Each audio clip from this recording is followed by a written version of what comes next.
भगवान कृष्ण ने भी गीता में बहुत जोर दिया कि तुम कर्ता नहीं हो, तुम भोक्ता नहीं हो।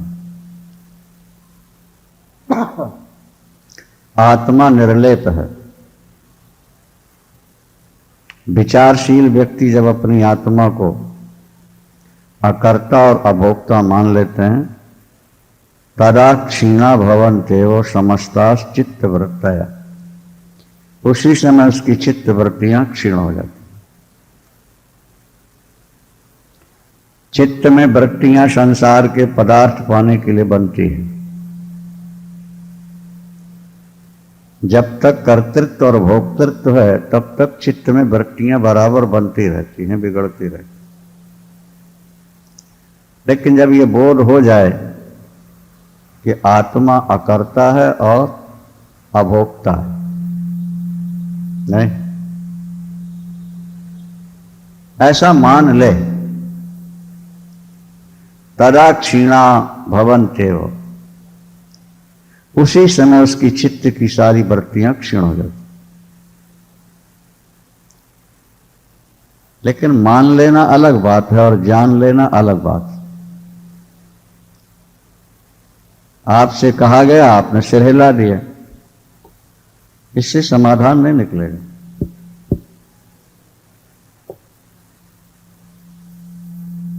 अकर्तृत्व और अभोक्तृत्व का जब पूर्ण बोध हो जाए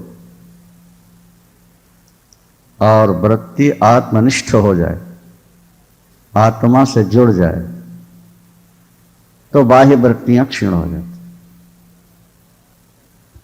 स्वाभाविक है, दीपक में तेल डालते रहेंगे तो जलता रहेगा, तेल नहीं डालेंगे बुझ जाएगा। चित्त वृत्ति को जब विषय रूपी तेल मिलते रहते हैं तो वृत्तियां बनी रहती हैं, और जब संसार मिले ही नहीं चित्त वृत्ति को तो क्षीण हो जाता। और बराबर बार बार ऐसा चिंतन करते रहो कि आत्मा अकर्ता है और आत्मा अभोक्ता है। जीव में कर्तृत्व भोक्तृत्व आ जाता है, लेकिन आत्मा में न कर्तृत्व है और न भोक्तृत्व। चिदाकाश का जो चिदाभास है वो जीव है, तो चिदाभास में कर्तृत्व भोक्तृत्व नजर आता है। इसलिए नरक और स्वर्ग की सारी व्यवस्थाएं भी हैं। और जब आपकी वृत्ति जीव भाव से हट करके आत्म भाव में चली गई, मैं जीव नहीं हूं, मैं आत्मा हूं। जैसे बर्फ ये कहे कि मैं बर्फ नहीं हूं, पानी हूं, यानी उसे अपने मूल रूप का बोध हो गया। तो आत्मा का जो प्रतिबिंब है अंतःकरण पर जब पड़ता है तो जीव कहलाता है। उसमें कर्तृत्व भी है और भोक्तृत्व भी है। यद्यपि मिथ्या है फिर भी भासता रहता है। फिर भी जैसे स्वप्न के दृश्य मिथ्या हैं, लेकिन उस काल में वो भासते रहते हैं।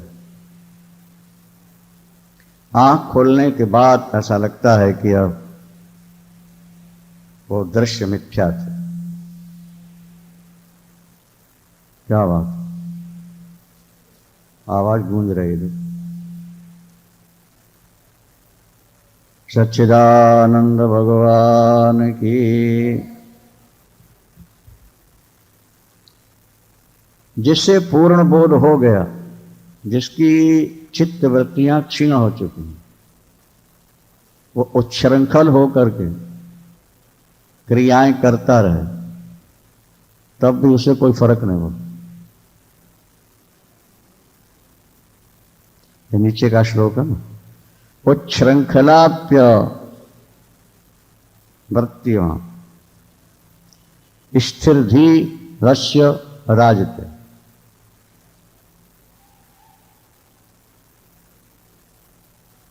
उच्छृंखलाया प्याकृतिका, न तो संस्पृह चित्तस्य शांतिर्मूढ़स्य कृत्रिमा। ज्ञानी की विशेषता यह है कि जब वो उच्छृंखल होकर, उसका प्रारब्ध उच्छृंखल रूप से उससे व्यवहारिक दृष्टि से गलत काम करा रहा होता है, तब भी वो अंदर से शांत होता है। बाहर से उसमें उच्छृंखलता नजर आती है, लेकिन अंदर से वो शांत होता है। और न तो संस्पृह चित्तस्य शांतिर्मूढ़स्य कृत्रिमा।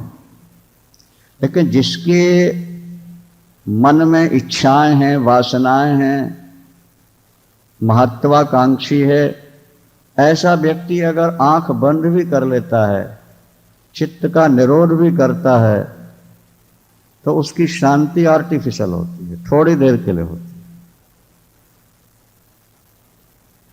ज्ञानी की स्थिति सदा एक सी रहती है। समझ में आया कि नहीं?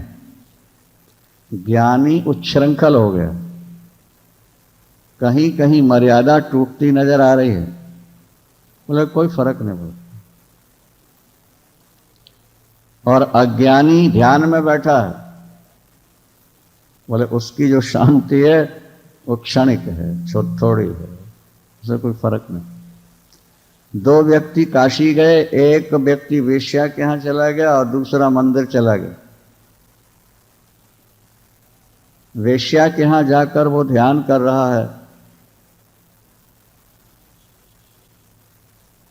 कि मेरा साथी मंदिर में बैठा भगवान का दर्शन कर रहा होगा, पूजा पाठ कर रहा होगा, और मैं पापी वेश्या के यहां। हे प्रभु मुझे माफ कर देना, क्षमा कर देना। पैसे के कारण ऐसा हो। वो जो मंदिर में बैठा है वो सोच रहा है कि अगर मेरे पास पैसा होता, उससे भी सुंदरी वेश्या का वर्ण करता, रात भर वहीं रहता। एक मंदिर में बैठा हुआ वेश्या का चिंतन कर रहा, और दूसरा वेश्या के यहां बैठा हुआ मंदिर का चिंतन करता है। फल किसे मिलेगा?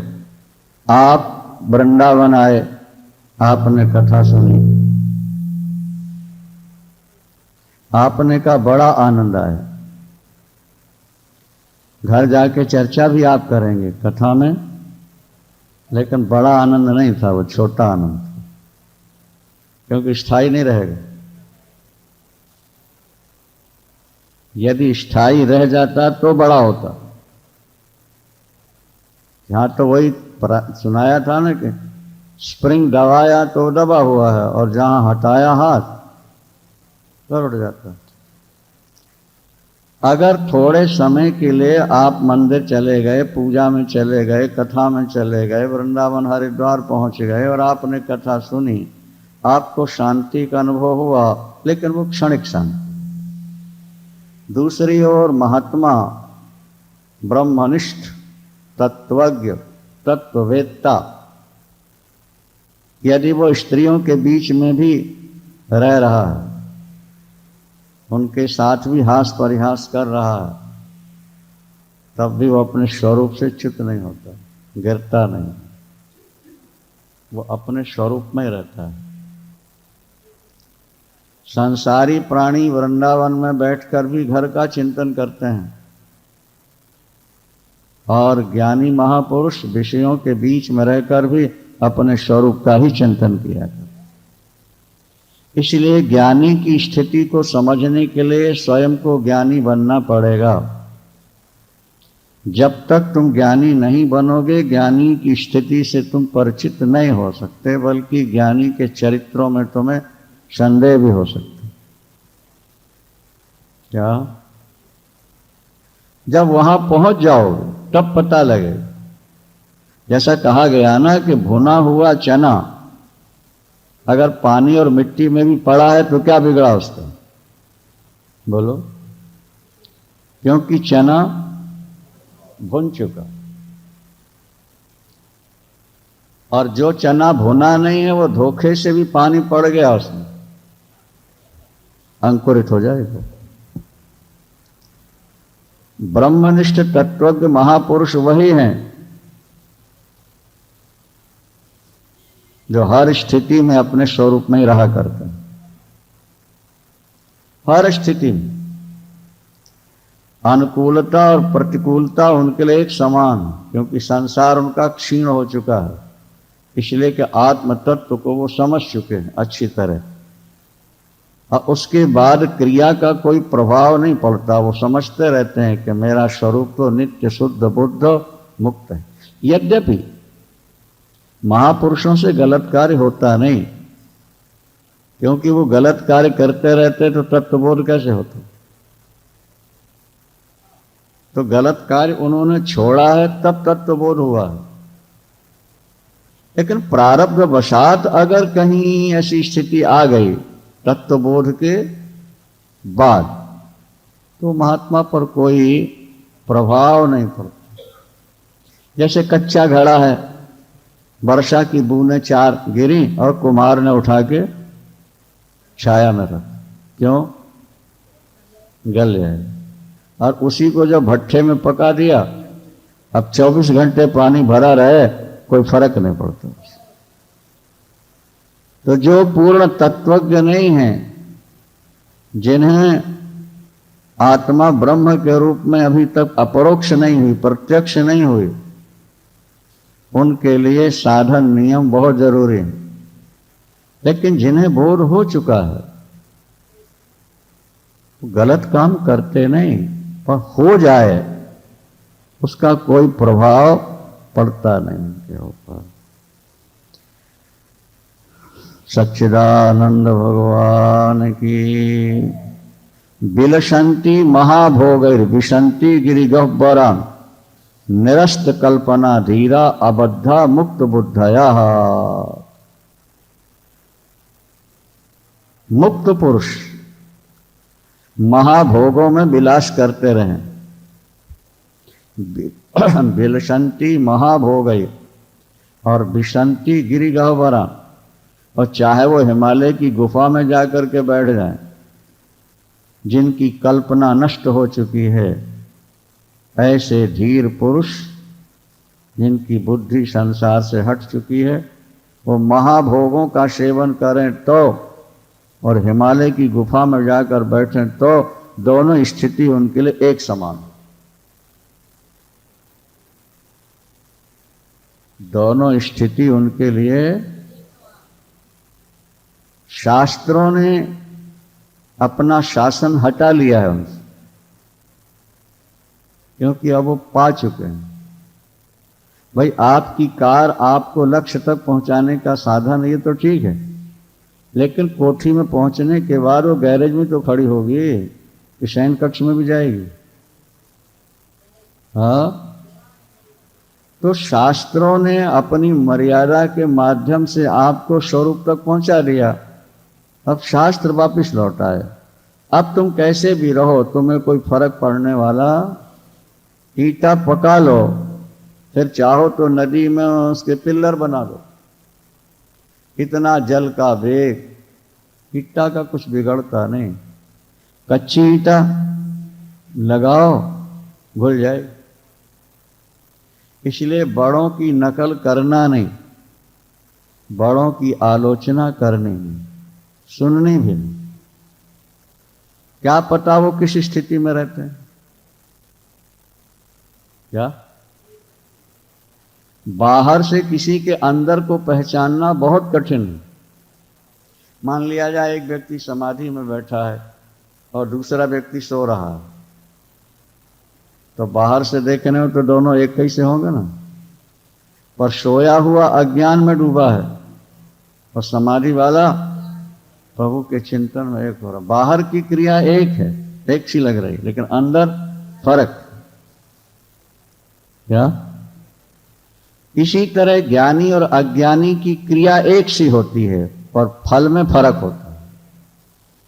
अज्ञानी जो करता है उसके साथ उसकी वासना जुड़ी होती है, उसका अहंकार जुड़ा होता है, उसकी स्पृहा जुड़ी होती है, इसलिए वो कर्म करके बन जाता है, ना करे कर्म तब भी बना रहता है। लेकिन जिसे स्वरूप का बोध हो चुका, नित्य शुद्ध बुद्ध मुक्त ब्रह्मात्मैक्य भाव जिसके अंदर जाग चुका, ब्रह्माकाराकारत वृत्ति में ही जो रह रहे हैं, आगे चल के तो वृत्ति भी नहीं रहती। ऐसे महापुरुष विलसंती महाभोगई, महाभोगों में विलास करते रहते, अथवा विशंति गिरी गहवरा, और जंगल में जाके गुफा में समाधि लगा। बोले दोनों खेल हैं उनके लिए, नाटक है।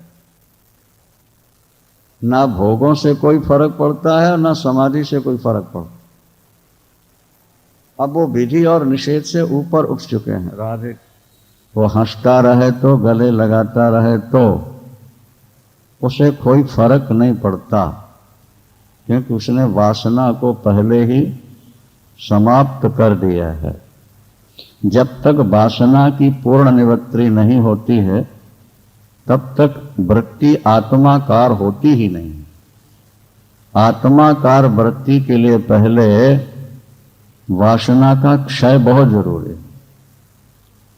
क्या? मनोनाश और वासना क्षय, इसके बाद ही आत्मनिष्ठा है।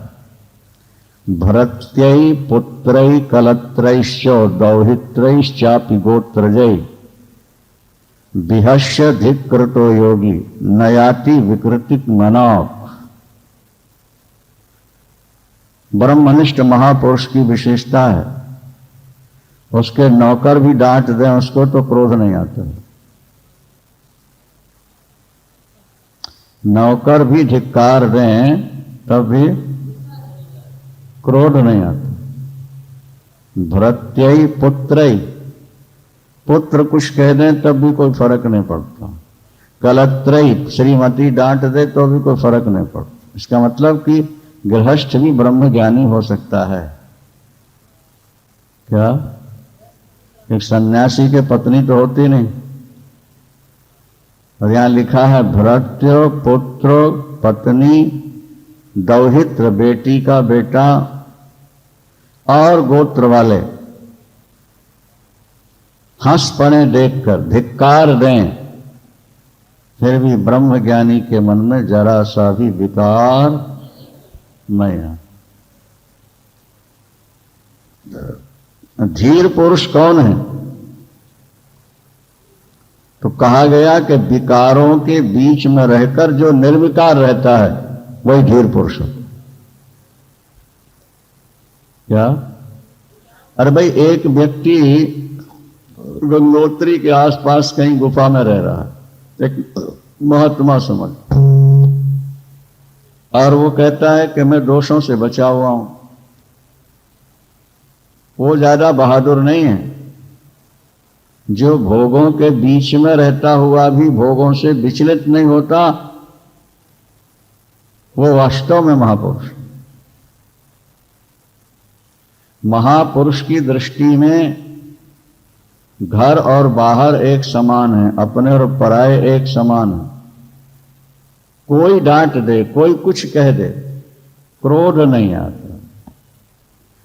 नयाति विकृति मना, क्रोध आता ही है अहंकार को लेकर,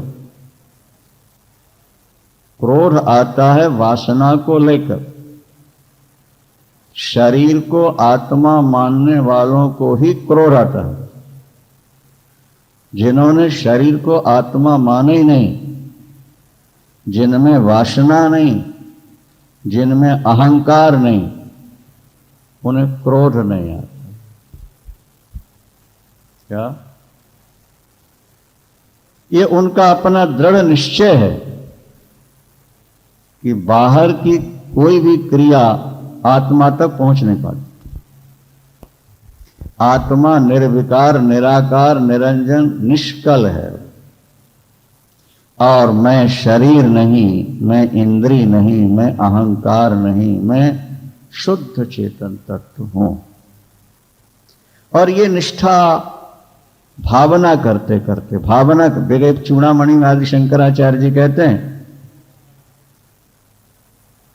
ब्रह्म तत्त्वमसि भावय आत्मनि, ब्रह्म तत्त्वमसि भावय अनेक श्लोकों में तुम ब्रह्म हो,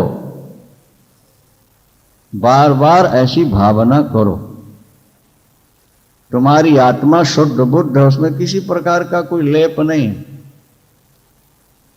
लेप तो मन में चढ़ता है और यह बेईमान मन ही दुखी सुखी होता है, और अज्ञान के कारण मन और बुद्धि को हमने अपना माना हुआ है, शरीर को अपना माना हुआ है, इसलिए हमको क्रोध आ जाता है। कामात क्रोधो भी जाए थे, काम से क्रोध की उत्पत्ति होती नहीं। जैसे किसी ने आपको शरीर का अपमान किया, आपको क्रोध आ गया। क्यों? मैं इतना बड़ा व्यक्ति और इसने मुझको ऐसा कह दिया। तो ये जो बड़प्पन है ये आत्मा को लेकर है कि शरीर को लेकर है?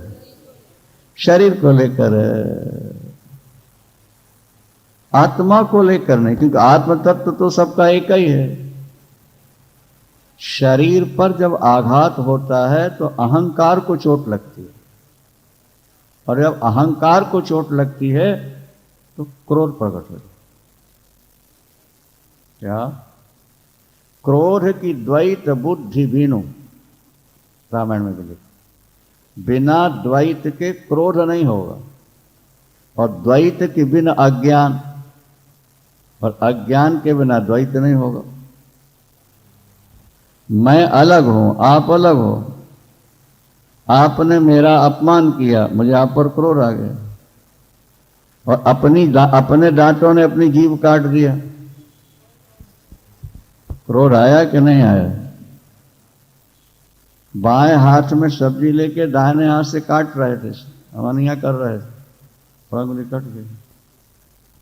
अब बाएं को दंड दोगे कि नहीं दोगे? दाएं को। हाँ, ये तो मूर्खों का फार्मूला होता है कि वो शरीर को लेकर ही व्यवहार करते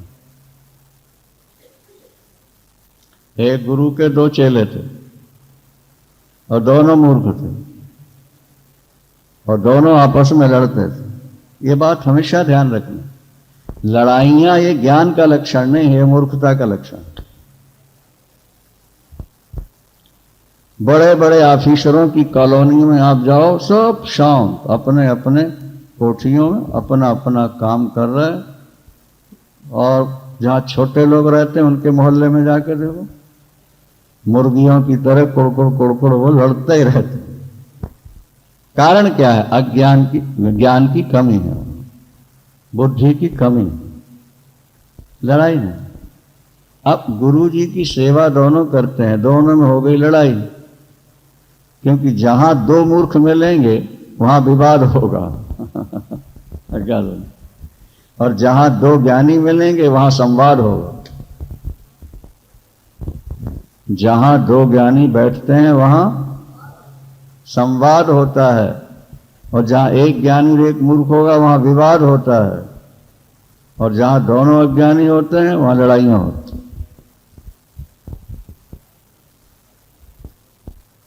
दोनों लड़ गए और उन्होंने गुरु जी के शरीर को भी बांट लिया आधा आधा।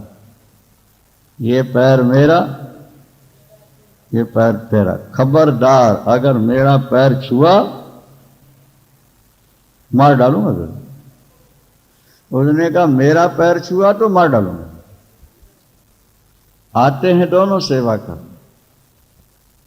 एक पैर वो दबाता है, दूसरा वो दबाता। अगर एक नहीं आया और गुरुदेव ने कहा पैरों मर्दा बेटा दोनों के दबा दे, तो कहता शत्रु का पैर मैं दबाऊंगा गुरुदेव? क्या? मैं और कुछ भी कर सकता हूं, लेकिन शत्रु का पैर। एक दिन महाराज एक चेला आया और उसने देखा कि गुरुजी का पैर, शत्रु का पैर मेरे पैर के ऊपर रखा हो। उसने कहा अभी मजा चखाता हूं तेरे को। मेरे पैर पर, शत्रु का पैर, लाठी उठा के वो दी जोर से, फ्रैक्चर हो गया। इतने में दूसरा आ गया, क्या हुआ? अरे बोले नालायक, तू आया नहीं, उसने पैर तोड़ दिया मेरा, मुझे क्या पता था, मैं तो उस पैर पर पैर रखे लेटा हुआ। बोले गुरुजी कोई फर्क नहीं पड़ता, उसने अगर मेरा तोड़ रहा है तो लीजिए मैं उसका तोड़ता हूं। वो लाठी दी, क्या दूसरा भी टूट गया, दोनों पैर में फ्रैक्चर। वो भाग गया, छुट्टी हो। ये ज्ञानी का लक्षण है कि मूर्खों का लक्षण है? बोलो।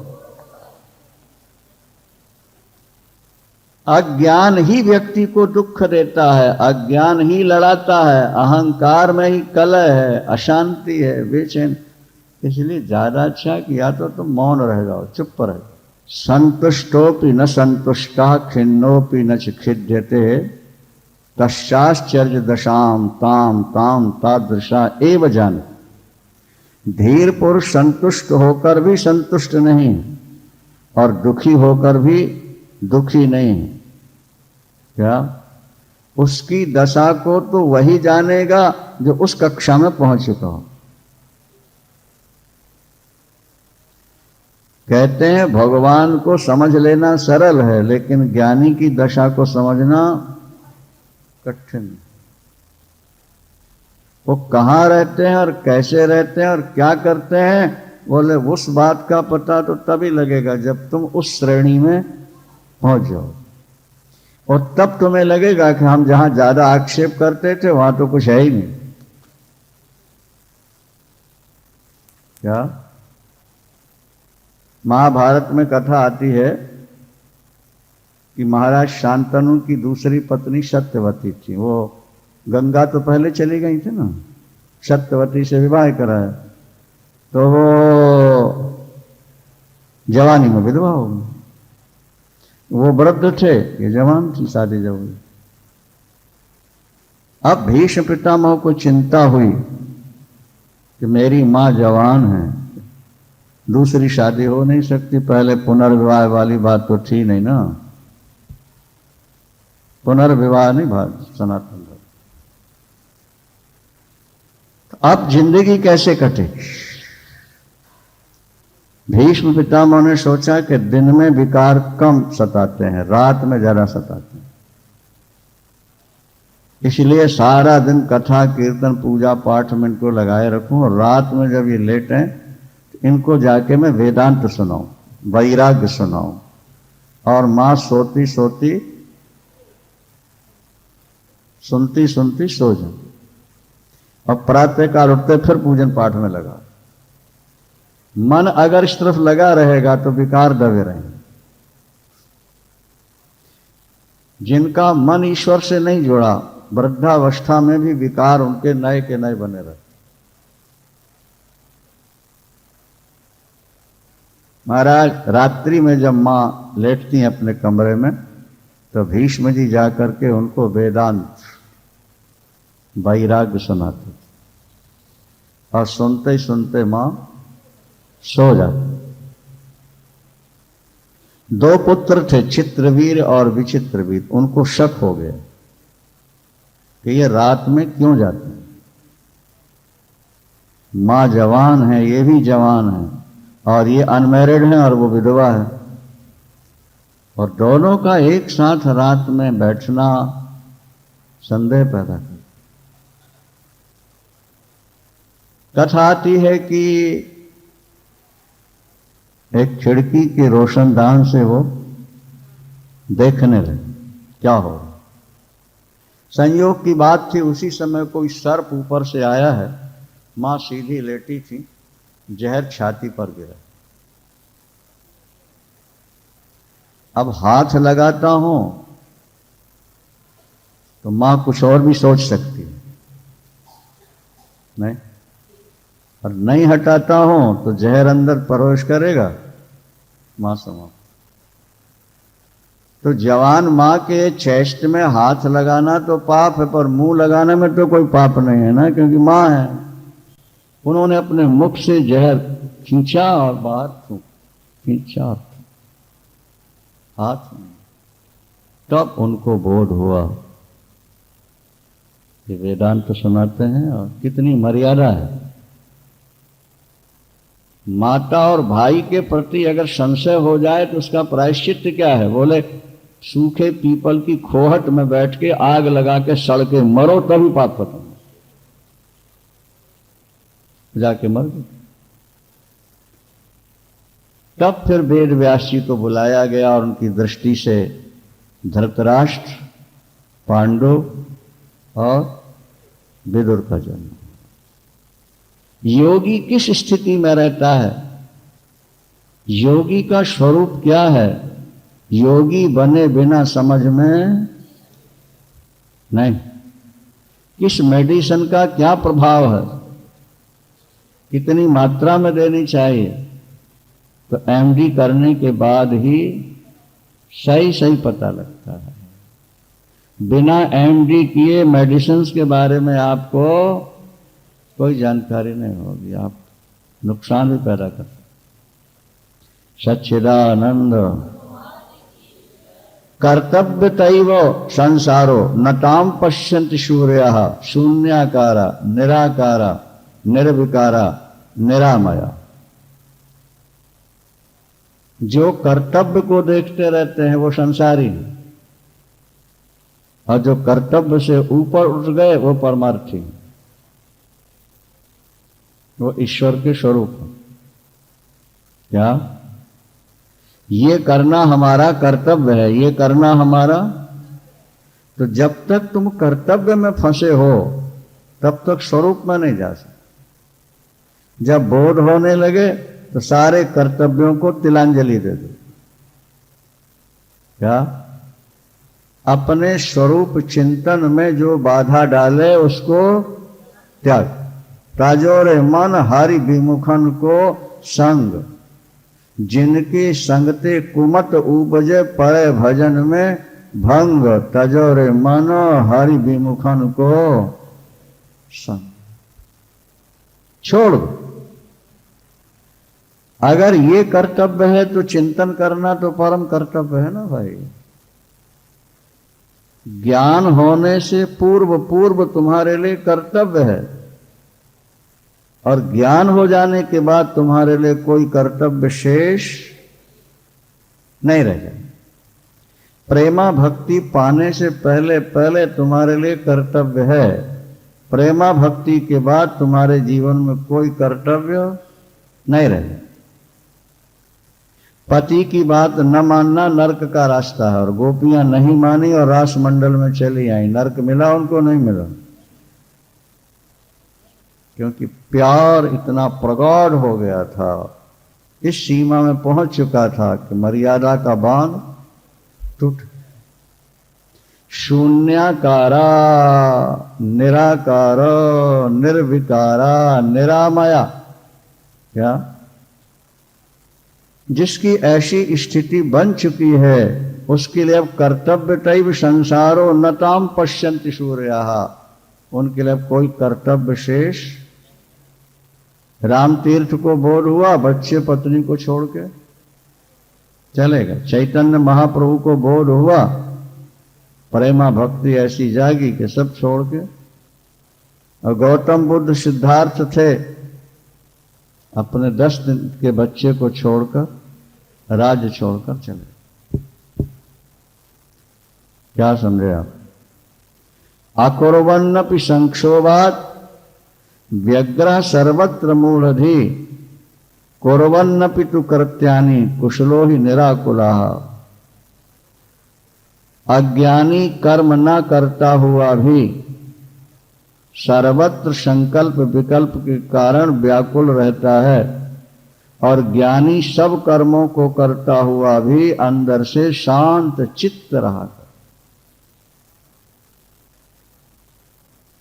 अज्ञानी कर्म नहीं करता, शरीर से नहीं करता, लेकिन मन से उधेड़ बुन चलती रहती। विचारों का प्रवाह बराबर चलता रहता है, क्योंकि वृत्ति टिकी नहीं अभी स्वरूप में। तो बाहर से तो कर्म छूट गए, लेकिन अंदर से वो चलते रहे। पहले शरीर की क्रियाएं होती हैं, फिर मन की क्रियाएं होती हैं, फिर बुद्धि की क्रियाएं होती हैं। ऊपर से देखने में लगा ये तो बड़े त्यागी हैं, विरागी हैं, बाबा जी हैं, ऊपर से चुपचाप बैठे हैं, लेकिन अंदर से वो विषयों का ही चिंतन करते हैं। उनके अंदर संकल्प विकल्प उठते रहते हैं। जिन्होंने परम तत्व को प्राप्त नहीं किया, ऐसा व्यक्ति अकुर्वन्नपि संक्षोभात् व्यग्रह सर्वत्र मूढ़धि, जिसकी बुद्धि मूढ़ है, कमजोर है, ऐसा व्यक्ति कर्म न करता हुआ भी व्यग्र है। और कुर्वन्नपि तु कृत्यानि, दूसरी ओर ज्ञानी कर्म करता है, लेकिन कुशलो ही निराकुला, वो उसमें अंदर व्याकुलता नहीं, शांत। भगवान कृष्ण ने सब कुछ किया। क्या 6 दिन के थे, पूतना को मार दिया। 3 महीने के थे, सक्टासुर को मारा। 6 महीने के थे, तृणावर्त को मारा। 5 वर्ष के थे, अघासुर को मारा। पहले वत्सासुर को, बक्कासुर को मारा, फिर अघासुर को मारा। काली नाग का दमन किया, फिर गोवर्धन भी उन्होंने उठा लिया। भगवान कृष्ण कर्म कर रहे हैं, नहीं कर रहे हैं? बोलो। लेकिन वो करते हुए भी नहीं कर रहे, क्योंकि अहंकार नहीं है। अच्छा, अपने परिवार में कोई एक मर जाए तो सारी जिंदगी रोती, और भगवान कृष्ण का एक ही दिन में सारा परिवार समाप्त हो, करोड़ों की संख्या में। पीपल पेड़ के नीचे बैठे थे, बहेलिया ने आके देखा तो मुस्कुरा, पैर में बाण भी लग चुका है, मुस्कुरा मुस्कुरा। हमारे गुरुदेव श्री कल्पात्री जी महाराज के पूजन के बर्तन सारे सोने के थे, भक्तों ने दे दिए थे। आज वो कई लाख रुपए के थे, और कोई आया और बर्तन ले, सारे के सारे ले। तो शंकराचार्य स्वरूपानंद जी महाराज सुना रहे थे कि हम बिना पुस्तक लिए ही आज गए, क्योंकि स्वामी जी आज तो पढ़ाएंगे नहीं, इसीलिए कि इतना बड़ा नुकसान हुआ। और जब वहां जाके पहुंचे तो स्वामी जी ने पहुंचते ही पूछा, पुस्तक कहां है? बोले, स्वामी जी आज बहुत नुकसान हुआ है, हमने सोचा था कि शायद आज पढ़ाई नहीं। तो मुस्कुरा के बोले, जिसके पास ज्यादा था वो दे गया, जिसको जरूरत थी ले गया, अपना ना कुछ आया ना गया, पुस्तक मंगाओ, बैठ के पढ़ो जिसमें सहारा। पुस्तकें मंगवाई और सब बैठ के जैसा पहले पढ़ाते थे पढ़ाते रहे। बोले ज्यादा था वो दे गया, और जिसे जरूरत थी ले गया। अपन ने जब सब कुछ त्याग दिया तो अब किसी वस्तु के लिए अपन इतना व्यग्र क्यों? बड़ा मुश्किल है। कह देना जितना सरल है, करके दिखा देना उतना ही कठिन है।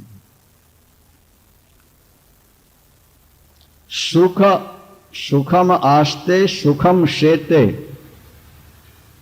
सुखम आयाति याति चो, सुखम भक्ति सुखम भुंक्ते, व्यवहारे भी शांत धी। जिसकी बुद्धि शांत हो गई, जिसकी वासना मिट चुकी है, क्या वह बैठता है तो सुख से बैठता है, और सोता है तो गहरी नींद में सोता है, और चल रहा है तो सुख से चल रहा है, जा रहा है तो सुख से जा रहा है, और आ रहा है तो सुख से आ रहा है। वो बोलता है तो सुख से बोलता है, और खाता है तो भी सुख से खाता है। उसका सारा का सारा व्यवहार शांत धी, शांत। गीता में अर्जुन ने भगवान कृष्ण से पूछा कि बुद्धि शांत कब होती है? उन्होंने कहा प्रजहात यदा कामान सर्वान पार्थ मनोगताम आत्मन्ने वात्मना तुष्टा स्थित प्रज्ञ तदोचित। जब तू अपनी सारी कामनाओं को मन से निकाल देगा, अपने से अपने में जब तू संतुष्ट रहने लगेगा तो तेरी बुद्धि स्थिर हो जाएगी।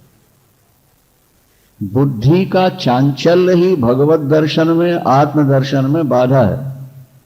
और बुद्धि में चांचल्य इसलिए होता है कि इंद्रियों में और मन में वासनाएं, महत्वाकांक्षाएं, स्पृहाएं भरी पड़ी, इनकी ठोकर वहां लगती है।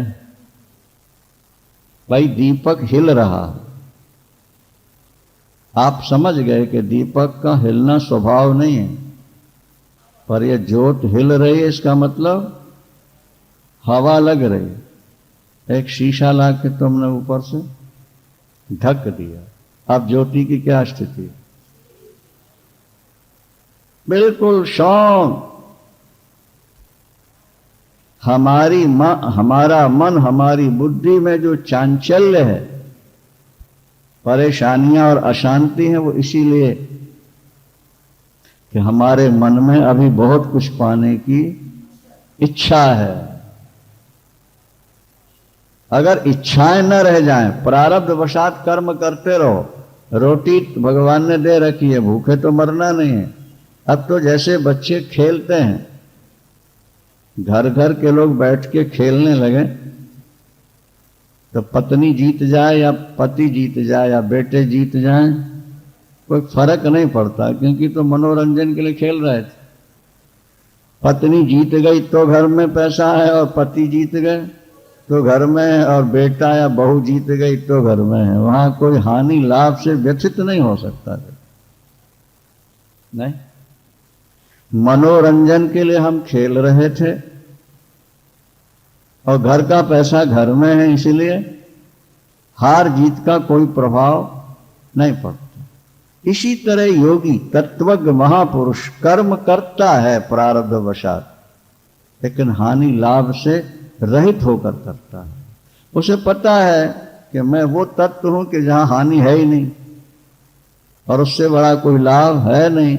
अब ये शरीर है, जब तक है इससे कुछ होता रहे, करते रहो, अनायास जो हो रहा है, बंधन नहीं। सुखम आस्ते, वो सुख से बैठता है। सुखम शेते, वो सुख से सोता है, गहरी नींद में सोता है। और सुखम आयाति, और सुख पूर्वक वो आता है और सुख पूर्वक ही जाता है। बोलता है तो सुख से, और खाता है तो सुख से। उसका व्यवहार उसके मन में संक्षोभ पैदा नहीं करता।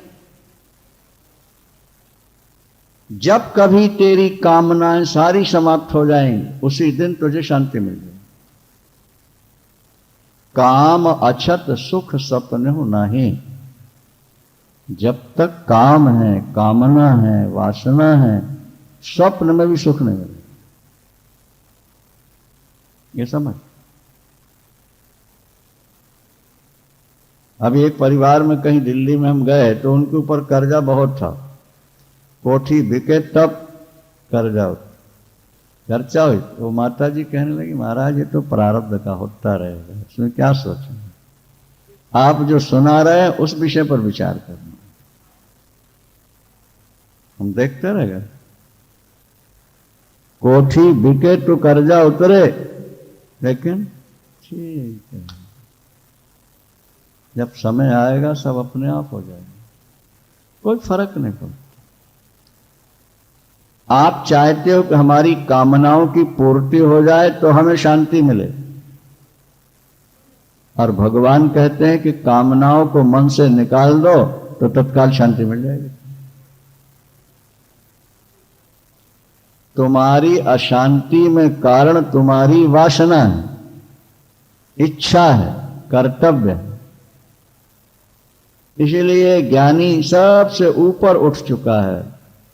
अब वो सुख से बैठता है, सुख से खाता है, सुख से सोता है, सुख से चलता है, अब उसे कोई अपेक्षा नहीं। अपेक्षावान व्यक्ति ही हमेशा तनाव में जीता है। क्या? स्वभावाद यस्य नैवार्तिर्लोक वद व्यवहारिणा महाहर इवाक्षोभो गलत गतक क्लेशा सुशोभते। जो ज्ञानी स्वभाव से ही व्यवहार में सामान्य जन की तरह व्यवहार नहीं करता, उसका अंदर हृदय महासरोवर की तरह शांत रहता है, शोभा पाता। महापुरुष भी दौड़ते नजर आएंगे आपको, ये करो ये करो ये करो, और हमें लगेगा कि ये भी फंस गए, लेकिन नहीं, वो ये करो करो कहते हुए भी वो अपने स्वरूप में रहते।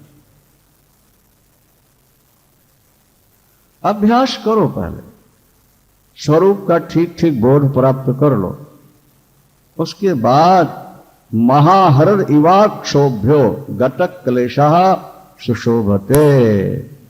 जैसे महासरोवर होता है, वो ऊपर से तरंगायित है लेकिन अंदर शांत रहता है। अब उसके जीवन में किसी भी प्रकार की इच्छा नहीं है। निवृत्तिरपि मूढ़स्य प्रवृत्तिरुपजायते। क्या? अज्ञानी की जो निवृत्ति है वो भी प्रवृत्ति के रूप में बदल जाती है, और ज्ञानी प्रवृत्ति में रहता हुआ भी निवृत्ति में ही रहा करता। किसी गांव के एक सेठ जी थे, शहर में आए, बहुत पैसा कमाया, इच्छा हुई कि नगर भोज दे देंगे। गांव में चल के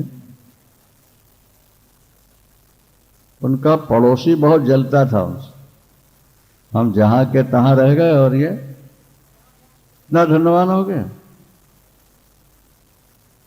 सारे नगर का निमंत्रण उसको भी दिया, स्वीकार तो कर लिया, लेकिन अंदर ही अंदर जल रहा। अब देखो, संयोग की बात थी कि जब भोजन परोसा जाने लगा तो सेठ जी ने सोचा कि मैं भी अपने हाथ से थोड़ा सा, सबको एक एक पापड़, लेकिन जब उसके पास पहुंचे तो आधा पापड़ बचा नहीं। तो उसने सोचा ये मेरा पड़ोसी है, आधा भी रख देता हूं और जब लेके आएंगे तो एक और रख दूंगा,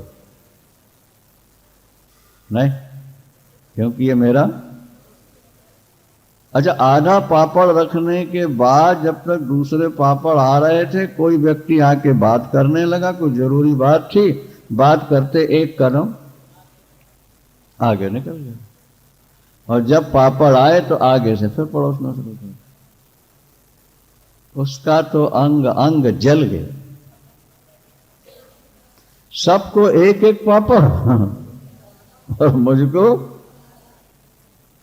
भले जमीन गिरवी रख जाए, मकान गिरवी रख जाए, मैं भी नगर भोज करूंगा और इसको भी टुकड़ा करके पापड़ दूंगा, फिर इसको पता लगेगा क्या स्थिति है। क्या जमीन गिरवी रखी, सारे नगर का निमंत्रण। सेठ जी तो शहर में रहने लगे, स्वयं चल के गया, वे आपको हमारे भोज में तो नहीं, हाँ जरूर आए, जरूर आए। अच्छा, उनको ये भी पता लग गया कि ये पड़ोसी जमीन गिरवी रख के नगर भोज करा, तो बड़े भावुक थे, हो गए वो कि देखो मैं तो करोड़ों रुपया होते हुए नगर भोज करा रहा हूं और ये जमीन गिरवी रख करके भोजन करा रहा है, तो दानी तो ये हुआ।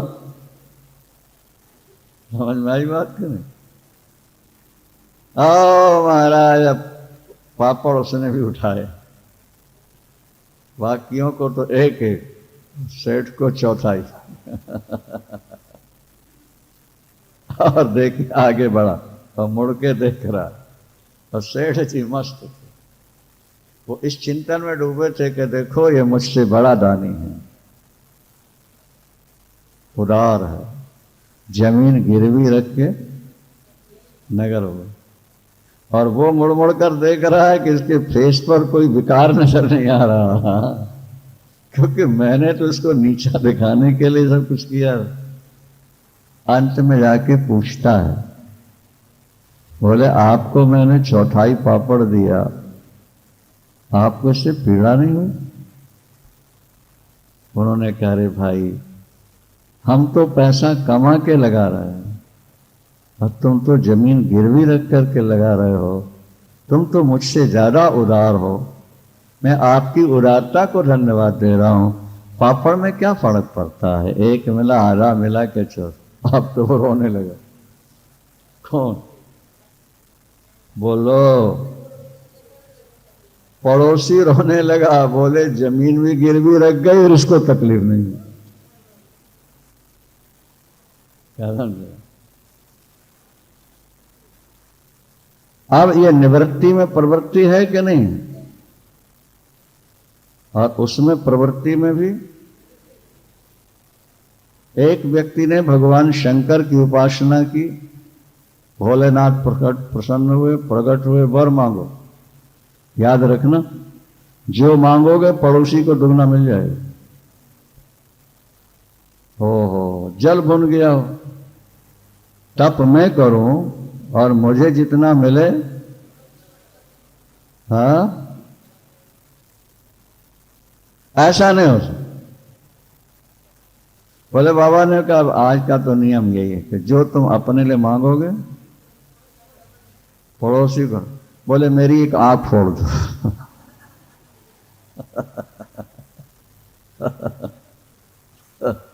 मुझको काना बना दो। क्यों?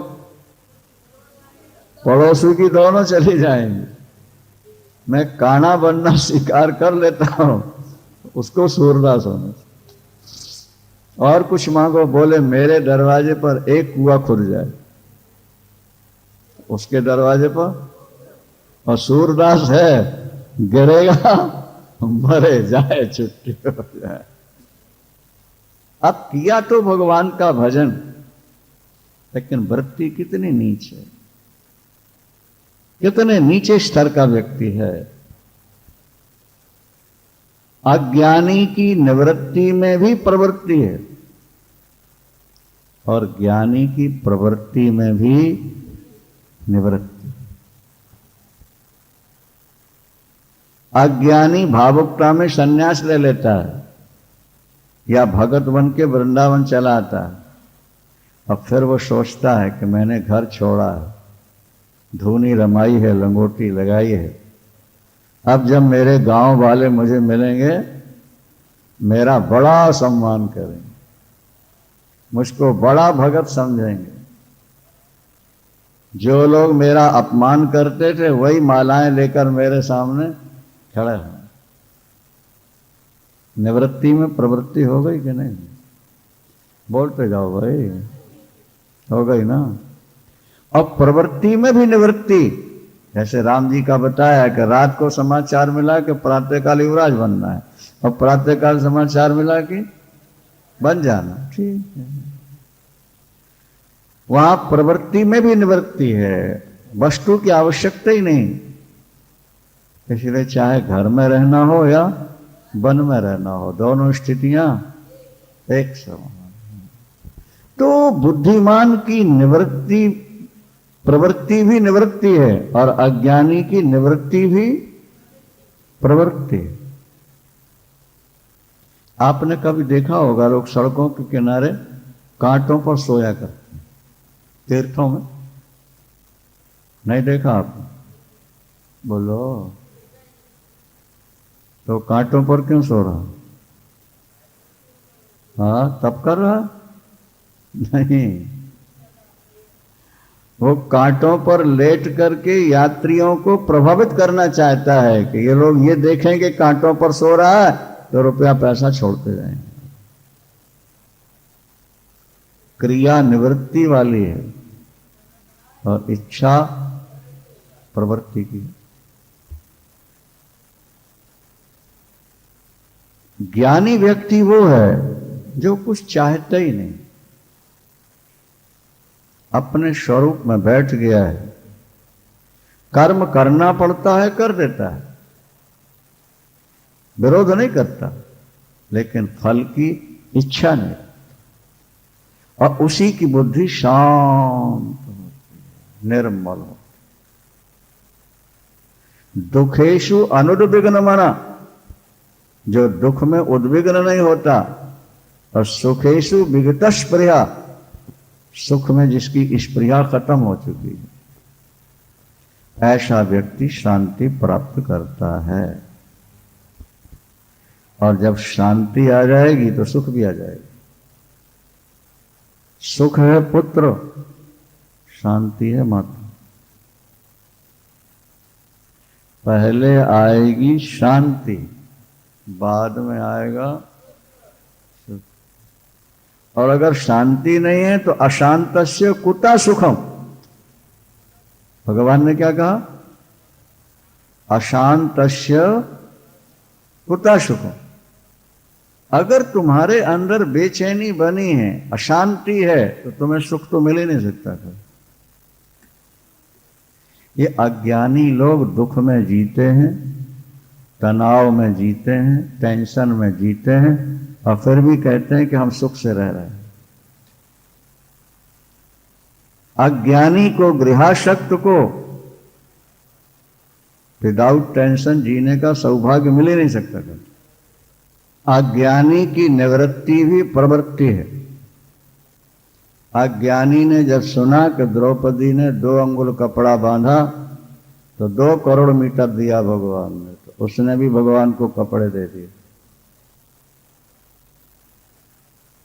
त्याग है उसका। वो थोड़ा देकर बहुत पाने के लिए दे रहा है। क्या? इस मंत्र का जप कर लो, लक्ष्मी प्रसन्न हो जाएगी। लंगोटी लगा के बाबा जी बनकर एकांत में बैठ के तप रहा है। बाहर से देखने में व्यर्थ है कि नहीं? वो बोलते जाओ, लेकिन अंदर प्रवृत्ति भरी पड़ी है, भरी पड़ी है। वो लक्ष्मी पाना चाहता है।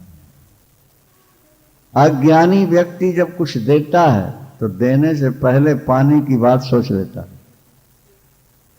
और ज्ञानी व्यक्ति ऐसा है कि वो जो करता है उसमें पाने की कोई इच्छा ही नहीं।